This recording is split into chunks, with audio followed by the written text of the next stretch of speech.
Nettoie l'intérieur et l'extérieur sera propre. Voici le thème que nous allons aborder aujourd'hui.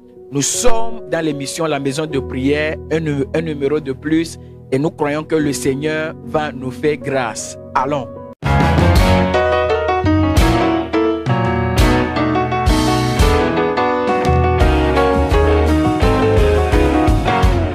Je suis votre serviteur Jacques de Jésus et le Seigneur nous fait grâce encore de faire une vidéo d'exhortation de plus. Et le Seigneur va nous bénir dans ce thème que nous allons aborder aujourd'hui. Nettoie l'intérieur et l'extérieur sera propre. Et la première des questions que nous allons nous poser en écoutant ce thème, c'est que pourquoi nettoyer l'intérieur pour que l'extérieur soit propre? Nous pouvons aussi penser que le thème est une erreur parce que pour que l'extérieur de quelque chose soit propre, il faut nettoyer l'extérieur. Et pour que l'intérieur également soit propre, il faut nettoyer l'intérieur. Mais pourquoi nettoyer l'intérieur pour que l'extérieur soit propre? Il y a quand même une nuance et ça paraît un peu bizarre, mais nous allons comprendre pourquoi ce thème, nous allons comprendre pourquoi il faut nettoyer l'intérieur pour que l'extérieur soit propre. Alléluia. Et nous allons tirer ce thème dans un passage de la Bible, dans le livre de Matthieu, chapitre 23. Et dans ce chapitre-là, le Seigneur Jésus-Christ était en train d'enseigner, était en train d'exhorter son public, était en train d'exhorter ses disciples, ceux qui le suivaient. Et il était en train de parler des scribes et des pharisiens. Et à partir du verset 13, nous pouvons voir comment le Seigneur a commencé à parler de l'hypocrisie des pharisiens et des scribes. Et il a dit malheur aux scribes et aux pharisiens à cause de leur hypocrisie. Et au verset 26, le Seigneur va dire ici, pharisiens aveugles, nettoie premièrement l'intérieur de la coupe et du plat, afin que l'extérieur aussi devienne net. C'est ce que je nous disais, c'est un peu bizarre. Si tu étais devant le Seigneur, si tu faisais partie du public à qui le Seigneur parlait en ce moment-là, tu allais poser de sérieuses questions à toi-même. Ou bien tu vas même mettre en doute ce que le Seigneur est en train de dire. Mais j'aimerais te dire une chose. Ce que le Seigneur Jésus-Christ disait à ce peuple en ce moment-là était la sagesse de Dieu. La parole de Dieu nous dit que ce que Dieu considère, ce n'est pas ce que nous les hommes nous considérons. La parole de Dieu même va aller plus loin pour nous dire que la sagesse de Dieu est comme une folie, pour ceux qui ne croient pas à l'évangile, pour ceux qui ne croient pas au Seigneur, ceux qui n'ont pas reçu cette sagesse-là en eux. Donc le Seigneur Jésus-Christ était en train de parler d'une sagesse. Et si nous lisons le verset qui a précédé le verset 26, c'est-à-dire le verset 25, nous pouvons lire ceci. Malheur à vous, scribes et pharisiens, hypocrites, parce que vous nettoyez le dehors de la coupe et du plat, et qu'au-dedans, ils sont pleins de rapine et d'intempérance. Alléluia. Et nous savons que le Seigneur, notre Père, notre Dieu, est un Dieu qui nous appelle à lui, non seulement pour nous délivrer, mais aussi pour nous amener dans la gloire. Dieu peut nous amener tout de suite au ciel, après lui avoir donné notre vie. Mais il ne l'a pas fait parce qu'il veut manifester sa gloire au travers de nous. Et dans l'émission précédente, je nous disais que Dieu nous élève pour que lui soit vu au travers de nous. C'est ça le plan de Dieu pour l'humanité.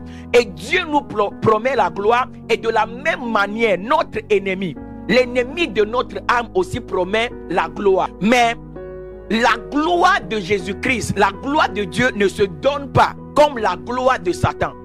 Quelle est la différence entre la manière dont l'ennemi Satan donne sa gloire et la manière dont Dieu donne sa gloire? Notre Père et notre Dieu, quand il nous appelle et quand il nous donne ce qu'il veut faire pour nous, ou bien ce qu'il veut faire avec nous, quand il nous annonce notre destinée, nous pouvons remarquer que le temps que cela met pour se manifester est plus long que ce que nous voyons faire le diable. Qu'est-ce que l'ennemi fait? L'ennemi vient à nous pour nous présenter ce que nous aimons. La parole de Dieu nous dit que personne n'est tenté au-delà de ses convoitises.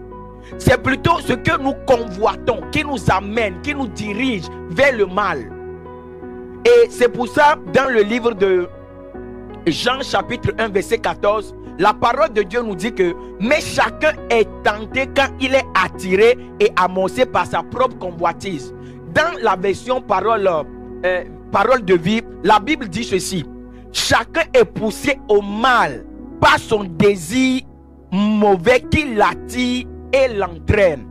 Donc Satan connaissant ce principe, le diable connaissant comment nous les hommes déjà dans notre nature, nous aimons tout ce qui est bling bling, tout ce qui rayonne. Nous sommes plus concentrés sur l'apparence que sur les valeurs. L'ennemi viendra à nous et c'est ce qu'il fait souvent. Il va venir à nous pour nous présenter des choses selon ce que nous désirons, pour nous présenter des choses selon notre convoitise. C'est pour ça que l'ennemi ne viendra pas à toi pour te proposer la transformation de ton cœur.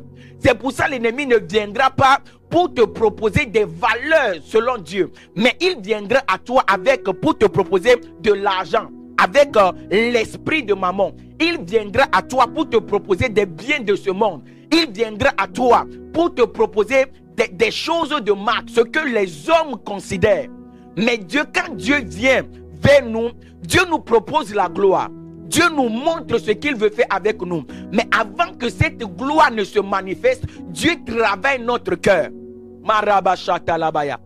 Quand Dieu vient vers nous, ce trésor-là, cette gloire-là, il met dans notre cœur.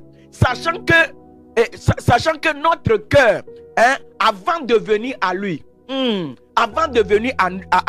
était entouré de pierres, était entouré de mauvaises choses, était entouré des choses qui ne glorifient pas son nom. Mais Dieu, dans sa sagesse, ce qui peut être considéré comme une folie pour les hommes, ce qui peut être considéré comme bizarre pour les hommes, Dieu met sa gloire dans notre cœur. Ce que l'a entouré de pierres, c'est pour cela la parole de Dieu nous dit que Dieu transforme le cœur de pierre en cœur de chair. Et qu'est-ce que Dieu va faire? Dieu va commencer à nous transformer. Dieu va commencer à travailler. Dieu va commencer à enlever les mauvaises choses, enlever la jalousie, enlever l'endurcissement, va enlever le cœur de pierre là, va enlever la haine de notre cœur. Pourquoi? Pour que la gloire, pour que l'or, le trésor qu'il a mis en nous puisse rayonner, puisse se faire voir. Mais contrairement au diable, qu'est-ce que lui il fait? Il viendra à toi avec déjà l'accomplissement. Il va commencer à te démontrer sa capacité de t'amener dans la gloire. Il va déjà commencer à te positionner. Il va déjà commencer à te donner de l'argent. Il va déjà commencer à te mettre sous les projecteurs. Pourquoi? Parce qu'il a un objectif. Que contrairement à Dieu qui travaille notre cœur, qui transforme notre cœur avant de nous amener dans la gloire, afin que sa gloire resplendisse dans notre vie, le diable de son côté nous amène sous les projecteurs, nous amène dans la gloire, nous donne les maisons, nous donne les voitures. Pour qu'elle fait? Pour nous détruire. Pour détruire notre cœur. C'est pour cela nous allons voir que des gens riches de ce monde, les gens que le diable a bénis puissamment, n'ont plus de cœur.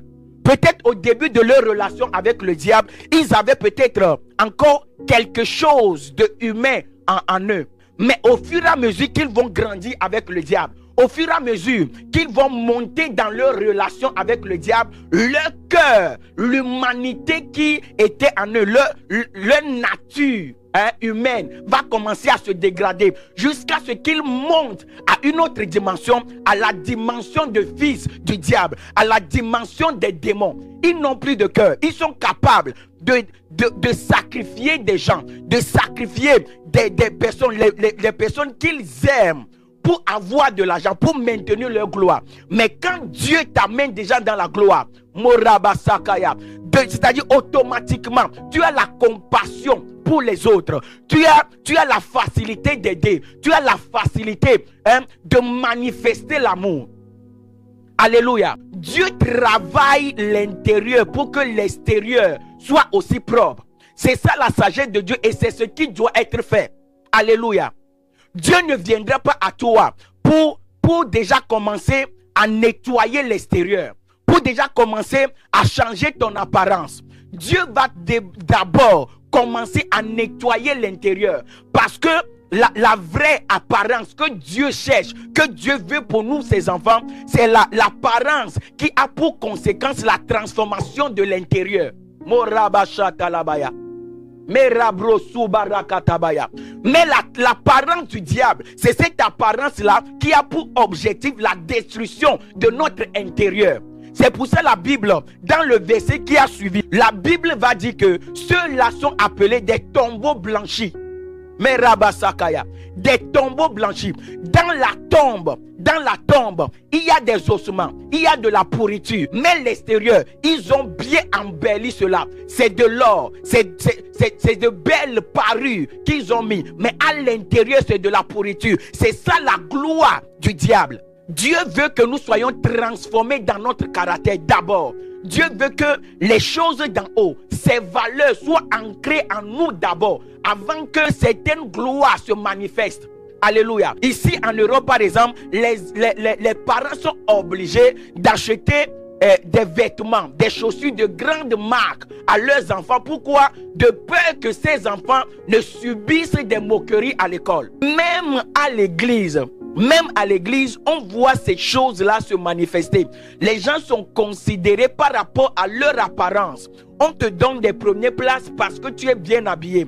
On te donne certaines responsabilités à cause de ce qu'ils voient de l'extérieur. Alors que dans l'église primitive, on ne peut pas te donner certaines responsabilités, même les moindres, parce que tu as une apparence, parce que tu es bien présentable, parce que ceci ou bien parce que cela.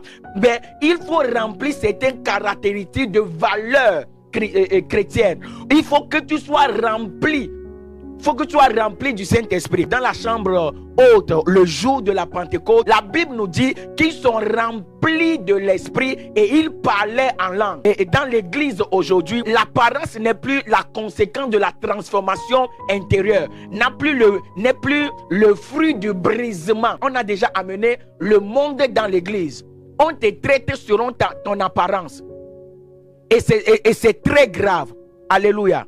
Donc, Dieu transforme notre intérieur et il sait que quand l'intérieur est transformé, automatiquement cela se verra de l'extérieur. Mais le diable viendra à toi, va vouloir te donner une apparence attirante parce que c'est ce que nous les hommes, nous aimons. La Bible même va nous dire dans le livre de Samuel que Dieu regarde, je nous lis 1 Samuel chapitre 16 verset 6, dit: et l'Éternel dit à Samuel, ne prends point garde à son apparence et à la hauteur de sa taille, car je l'ai rejeté. L'Éternel ne considère pas ce que l'homme considère. L'homme regarde à ce qui frappe les yeux, mais l'Éternel regarde au cœur. Mais l'Éternel regarde au cœur. Dieu regarde au cœur à cause de la semence. Parce que toute semence est mise dans notre cœur. Et Dieu connaît sa semence. Quand Dieu verra que sa semence est en toi, Dieu va te considérer. Peu importe ta situation, peu importe ton apparence. Parce qu'il sait qu'à coup sûr, si sa semence est en nous et on se laisse également conduire par lui, automatiquement, l'apparence également sera à l'image de ce qui est à l'intérieur. Mais si tu as le fruit du diable en toi, tu as la semence du diable, la semence de l'ennemi en toi, automatiquement, Marie Brasia, automatiquement les fruits également se feront voir. C'est pour ça qu'il dit, on les reconnaîtra à leurs fruits. On les reconnaîtra à leurs fruits en cause de la semence qui est en eux. Alléluia. Donc, nettoie premièrement l'intérieur et l'extérieur sera propre. Laisse-toi être brisé par le Seigneur d'abord et l'extérieur sera propre. Laisse-toi être transformé par la parole de Dieu d'abord et l'extérieur sera propre. J'aimerais nous dire ceci. Avant de prier, j'aimerais nous dire ceci. Cherchons les choses d'en haut. Laissons le Saint-Esprit, laissons le Seigneur nous briser, laissons le Seigneur nous amener dans une dimension d'humilité pour que sa gloire se fasse voir, pour que sa gloire brille dans notre vie. Ne soyons pas attirés vers les choses de ce monde. Ne soyons pas attirés vers les choses qui brillent. L'ennemi a plusieurs serviteurs aujourd'hui que nous appelons des stars, que ce soit sur les réseaux sociaux, que ce soit dans le monde musical. L'ennemi nous expose à ces choses de l'apparence. L'ennemi nous expose au luxe. Pourquoi? Parce qu'il sait que quand il va capter notre attention, quand il va attirer notre attention sur ces choses-là, à coup sûr, il nous aura et il va nous amener dans la mort. Alléluia. Donc ne tombons pas dans ces pièges-là. Nettoyons l'intérieur. Laissons le Saint-Esprit nous nettoyer intérieurement pour que nous ayons une bonne apparence, pour que nous ayons une belle apparence. Pas celle que les hommes considèrent, mais l'apparence que Dieu considère, dans le nom puissant de Jésus-Christ de Nazareth. Mais Rabashata, nous allons prier maintenant. Nous allons demander au Seigneur de nous aider à prendre conscience, parce que nous devons prendre conscience. Certainement, nous sommes déjà dans ces choses. Certainement, nous sommes déjà tombés dans les pieds de l'ennemi. Mais si le Seigneur ne nous donne pas le discernement, nous ne saurons pas comment sortir de ces choses-là. C'est pour cela que nous allons prier. Que le Seigneur nous donne l'esprit de prise de conscience. Que le Seigneur nous donne le discernement afin de sortir de ces choses, afin de reconnaître ces choses et d'en sortir dans le nom puissant de Jésus-Christ de Nazareth. Merabasa kabaya gadosha. Merabasobra katalaba shekelebrasi barabaya. Nous prions que le Seigneur nous donne l'esprit de discernement, que le Seigneur nous donne l'esprit de prise de conscience. Oh, que nos yeux s'ouvrent, afin que nous discernions, afin que nous reconnaissions la véritable lumière, la véritable gloire qui vient de Dieu. Pas celle qui vient du diable, pas celle qui vient de ce monde, mais la véritable, celle qui vient de Dieu, dans le nom puissant de Jésus. Nous prions pour nos assemblées, nous prions pour l'église. Élève ta voix avec moi et prie pour l'église. Que le monde sorte de l'église, que le monde sorte de l'église. Nous prions pour le réveil, nous crions à Dieu pour le réveil. Mais tant que le monde sera dans l'église, le réveil ne viendra pas. Tant que la mentalité du monde sera dans notre esprit, sera dans notre tête, le réveil ne viendra pas. Crions au Seigneur et intercédons pour l'église, pour que le Seigneur renouvelle notre pensée, que le Seigneur renouvelle notre pensée. Oh Père, pardonne-nous tes enfants, pardonne-nous tes serviteurs, pardonne-nous tes enfants. Nous avons déjà amené le monde dans ton église. Nous avons déjà amené la sagesse du monde dans l'église. Nous t'avons mis de côté, Seigneur Saint-Esprit. Nous prions maintenant, pardonne-nous, pardonne-nous, et que nos pensées soient renouvelées, que nos pensées soient renouvelées, que nous voyons comme tu vois, que nous considérons les choses que tu considères, que nous marchions comme tu marches, que nous soyons dans ton système, pas dans le système du monde, pas dans le système du monde, avec ta puissance, avec ton onction, avec ta sagesse, avec ton intelligence, dans le nom puissant de Jésus. Ta parole dit, ce que les hommes considèrent, ce n'est pas ce que tu considères. Donne-nous de considérer ce que tu considères et non ce que les hommes considèrent. Donne-nous de considérer les hommes selon la révélation que tu nous donneras, selon leur cœur, selon la semence qu'ils portent, dans le nom puissant de Jésus-Christ de Nazareth. Seigneur, nous prions maintenant que tu nous brises. Nous prions pour le brisement. Oh Père, nous prions pour le brisement. Brise-nous, ô Père. Brise-nous, ô Père. Brise-nous, ô Père. Dans le nom puissant de Jésus. Nous nous abandonnons à toi, Père. Nous nous abandonnons à toi, Père. Pour que tu nous transformes, pour que tu nous brises dans le nom de Jésus, afin que l'intérieur soit transformé, afin que l'extérieur soit la conséquence de la transformation de l'intérieur, dans le nom puissant de Jésus, dans le nom souverain de Jésus-Christ de Nazareth. Dans le nom de Jésus, nous avons prié. Amen. À la semaine prochaine, par la grâce de Dieu. Shalom.